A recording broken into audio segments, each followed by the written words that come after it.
السلام علیکم۔ امام علی علیہ السلام کے پاس ایک شخص آیا اور بولنے لگا کہ یا علی، میں بہت ہی بڑا مقروض ہوں، بڑی محنت کر رہا ہوں مگر پھر بھی مجھ سے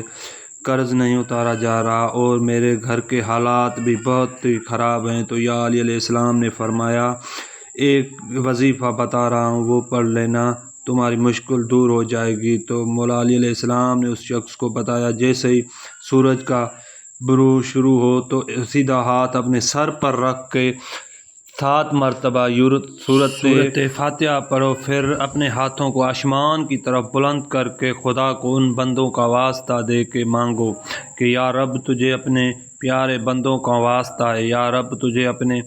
محبوب کا واسطہ ہے، خدا تعالیٰ تجھے غیب سے